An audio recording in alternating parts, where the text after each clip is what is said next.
तो दोस्तों, आज मैं आप लोगों के लिए लेके आया हूँ फिजिक्स का काफ़ी बहुत ही ज़्यादा इम्पोर्टेंट टॉपिक प्रकाश और प्रकाश का परावर्तन अर्थात रिफ्लेक्शन ऑफ लाइट। दोस्तों, ये टॉपिक फिजिक्स में काफ़ी इम्पोर्टेंट है, आपको ये देखना चाहिए और अगर आप ये टॉपिक देख लेते हैं तो ये आपके लिए काफ़ी सिंपल और इजी हो जाएगा। दोस्तों, क्लास 10 और क्लास 12 दोनों में ये प्रकाश लेसन है और कंपटीशन लेवल में जो स्टूडेंट पढ़ते हैं उनमें भी ये प्रकाश से संबंधित काफ़ी क्वेश्चन बनते हैं। तो दोस्तों, शुरू करते हैं बिना किसी देरी के। मेरा नाम है परवेज़ रेयान और आप देख रहे हैं एम ऑफ रेयान और आज मैं स्टार्ट करने जा रहा हूँ फिजिक्स का काफ़ी इम्पोर्टेंट टॉपिक प्रकाश। तो दोस्तों, प्रकाश से संबंधित जो कुछ बातें हैं वो आपको जान लेनी चाहिए, जो मैं आपको बताने वाला हूँ बहुत ही अच्छे तरीके से। अगर आपको ये बातें समझनी हैं तो वीडियो को शुरू से लेकर लास्ट तक बिल्कुल देखें। अगर आप स्किप करेंगे तो समझ में आपको प्रॉब्लम हो सकती है, क्योंकि हर एक बात जो मैं बताने वाला हूँ वो काफ़ी इम्पोर्टेंट है। तो दोस्तों, चलिए शुरू करते हैं। तो जो प्रकाश होता है, प्रकाश उसको हम कहते हैं लाइट। तो प्रकाश जो है, व्हाट इज़ लाइट, अगर आपसे कोई पूछ रहा है कि व्हाट इज़ लाइट अर्थात प्रकाश क्या है, तो आप उसको बता सकते हैं प्रकाश एक ऐसा साधन है जिसकी सहायता से हमें वस्तुएं दिखाई देती हैं। अर्थात दोस्तों, समझने वाली ये बात है कि जो प्रकाश है उसकी सहायता से हमें वस्तुएं दिखाई देती हैं। अर्थात अगर हम अपने रूम में जाएं और उस रूम की सारी लाइटें बंद हों तो दोस्तों, जो वस्तुएं आपके रूम में रखी होंगी वो आपको दिखाई नहीं देंगी। जैसे ही हम अपने रूम की सारी लाइट ऑन करेंगे, लाइट ऑन कर देंगे, वैसे ही हमें वस्तुएं नज़र आने लगेंगी। तो इससे क्या दोस्तों हमको पता चला? इससे हमको दोस्तों ये पता चला कि जो प्रकाश है, प्रकाश की सहायता से हमको क्या होता है नॉलेज, प्रकाश की सहायता से हमें वस्तुएं दिखाई देने लगती हैं। तो इसलिए दोस्तों, पहला है यहाँ पे टॉपिक हमारा, प्रकाश एक ऐसा साधन है जिसकी सहायता से वस्तुएं हमें दिखाई देती हैं। तो दोस्तों, समझ में आएगा तो बिल्कुल आपको। अब हम इससे प्रकाश से रिलेटेड दूसरी बात बताते हैं। यहाँ पे प्रकाश जो होता है वो स्वयं नहीं दिखता। ये काफ़ी इम्पोर्टेंट बात है कि प्रकाश की सहायता से हमें वस्तुएं तो दिखाई देती हैं, लेकिन जो प्रकाश होता है वो स्वयं नहीं दिखता। हाँ दोस्तों, प्रकाश को हम देख नहीं सकते। प्रकाश से की सहायता से हमें वस्तुएं तो नज़र आती हैं, वस्तुओं को हम देख सकते हैं, लेकिन आप कभी प्रकाश को नहीं दे सकते। जी दोस्त, आप ये सही सुन रहे हैं कि प्रकाश जो है स्वयं नहीं दिखता है। और दोस्तों, हम प्रकाश से रिलेटेड जुड़ी हुई आपको ये बात बता देते हैं कि प्रकाश एक प्रकार की विकिरण ऊर्जा है।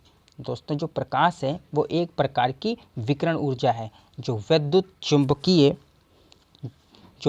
चुंबकीय तरंगों के रूप में चलता है।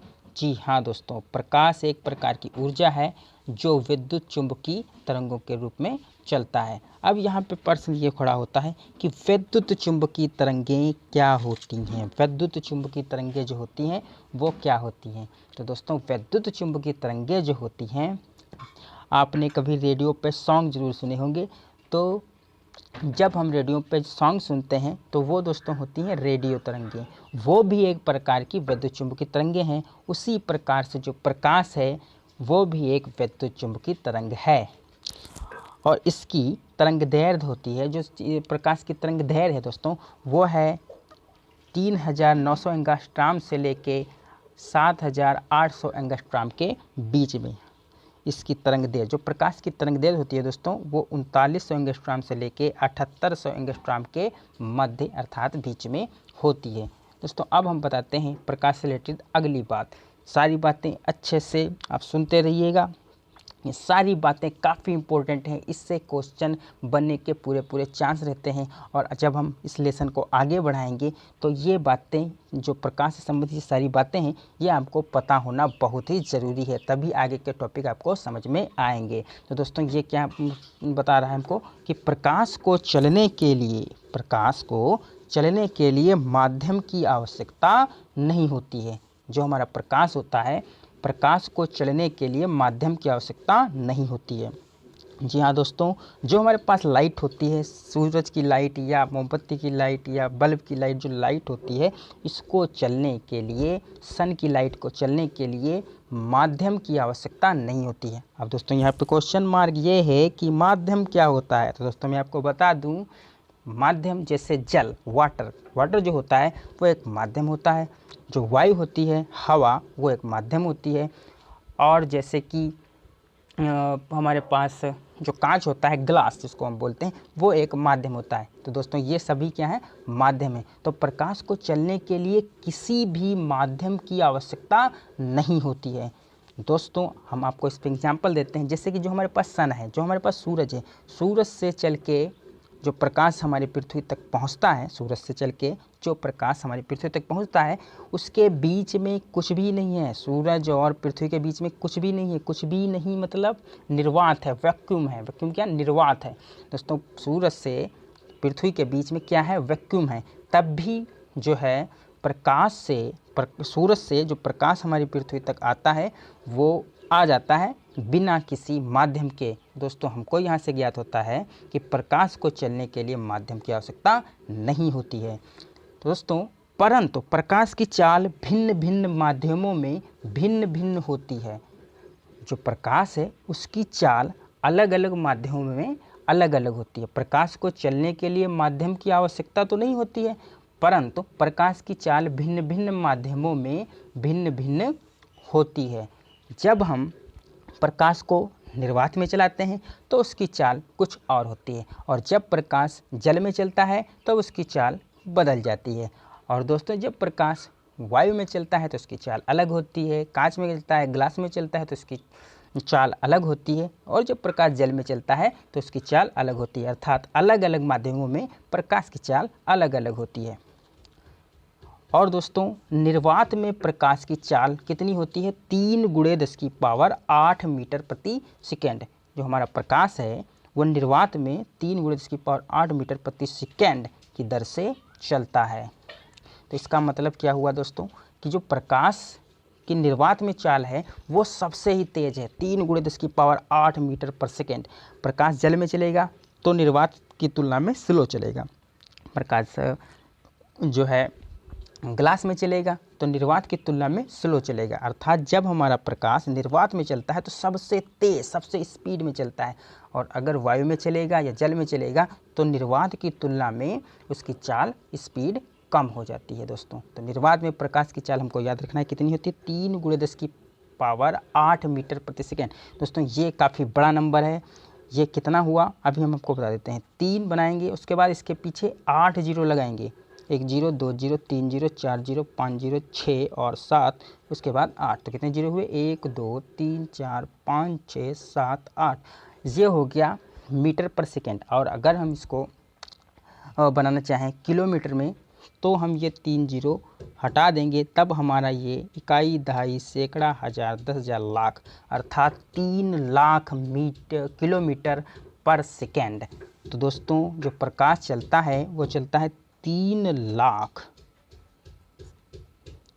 किलोमीटर, 3 लाख किलोमीटर प्रति सेकेंड। हाँ दोस्तों प्रकाश जो चलता है वो बहुत स्पीड में चलता है, 3 लाख किलोमीटर पर सेकेंड। का मतलब क्या हुआ, अगर हम अपनी पलक को झपकें तब तक प्रकाश 3 लाख किलोमीटर चल चुका होगा। आप समझ सकते हैं कि प्रकाश कितनी स्पीड में चलता है। तो दोस्तों और क्या होता है, प्रकाश में परावर्तन आपको देखने को मिलेगा, प्रकाश में आपको परावर्तन देखने को मिलेगा तथा प्रकाश में आपको अपवर्तन भी देखने को मिलेगा। तो प्रकाश में परावर्तन ये क्या होता है और अपवर्तन ये क्या होता है। तो दोस्तों मैं आपको इन दोनों टॉपिक को अच्छे से समझाने वाला हूँ, ध्यान से सुनिएगा।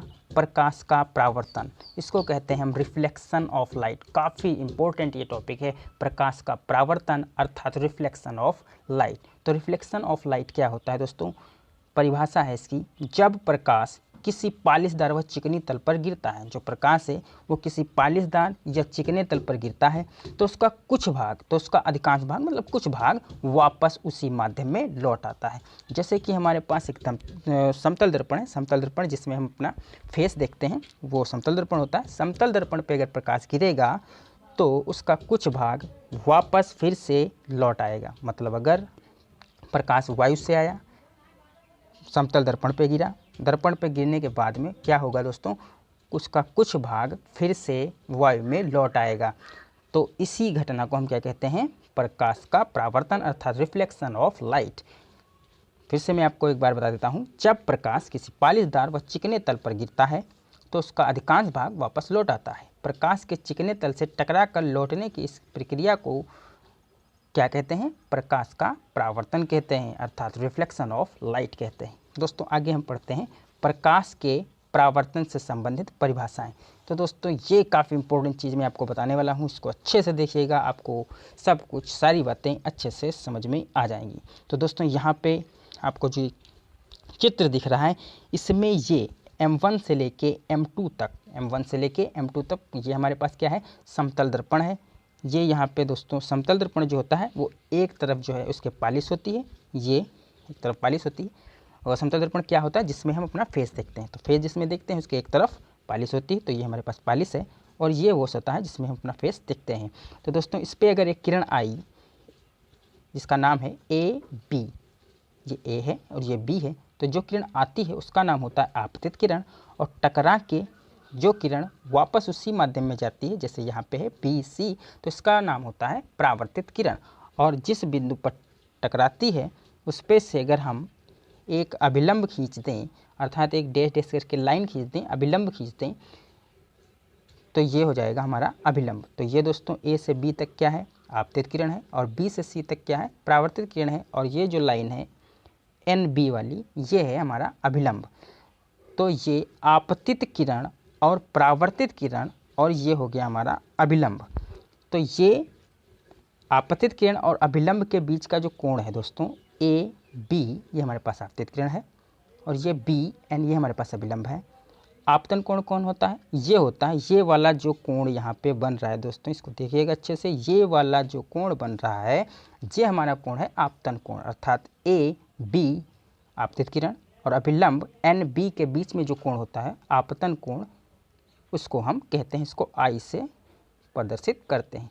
और इसी प्रकार से परावर्तित किरण और अभिलंब के बीच में जो कोण बना है, ये वाला कोण दोस्तों ये R है, इसको हम परावर्तन कोण कहते हैं। तो परावर्तन कोण को R से प्रदर्शित करते हैं और आपतन कोण को I से प्रदर्शित करते हैं। दोस्तों यहाँ पे सबसे इम्पोर्टेंट बात यह है कि जितना आपका आपतन कोण होता है उतना ही परावर्तन कोण होता है। तो दोस्तों ये क्या है हमारे पास है समतल दर्पण, ये है आपतित किरण और ये है परावर्तित किरण, और ये इस पे से जो डाले जाएगा सीधे सीधे रेखा खींची जाएगी, वो होता है अभिलंब। और आपतित किरण अभिलंब के बीच में जो कोण बनता है उसको हम कहते हैं आपतन कोण, और अभिलंब व परावर्तित किरण के बीच में जो कोण बनता है उसको हम कहते हैं परावर्तन कोण। इसको R से दिखाते हैं, परावर्तन कोण को, आपतन कोण को I से दिखाते हैं। तो दोस्तों ये वीडियो आपको उम्मीद करता हूँ समझ में आई होगी। अगर समझ में आई है तो दोस्तों इसको ज़्यादा से ज़्यादा लाइक कीजिए, शेयर कीजिए अपने दोस्तों के साथ में, ताकि इस चैनल के माध्यम से और भी जो तुम्हारे दोस्त हैं उनको भी कुछ सीखने को मिले। और अगले वीडियो में आपको मैं बताने वाला हूँ परावर्तन के नियम तथा अपवर्तन किसको कहते हैं, अपवर्तन के बारे में बताने वाला हूं और परावर्तन के बारे में बताने वाला हूं। तो दोस्तों आने वाली वीडियो के लिए बिल्कुल। और दोस्तों मैं आपको एक बात बता दूं कि अगर आपको इस टॉपिक के PDF फाइल चाहिए वो भी बिल्कुल फ्री में, इस टॉपिक के अगर आपको PDF फाइल चाहिए वो भी बिल्कुल फ्री में, तो आपको करना क्या है, वीडियो के डिस्क्रिप्शन में जाना है, वहाँ पे आपको एक लिंक मिलेगी, उस लिंक को आप ओपन करेंगे, उसके बाद में वहाँ से बिल्कुल फ्री में PDF फाइल डाउनलोड कर सकते हैं। Thank you so much.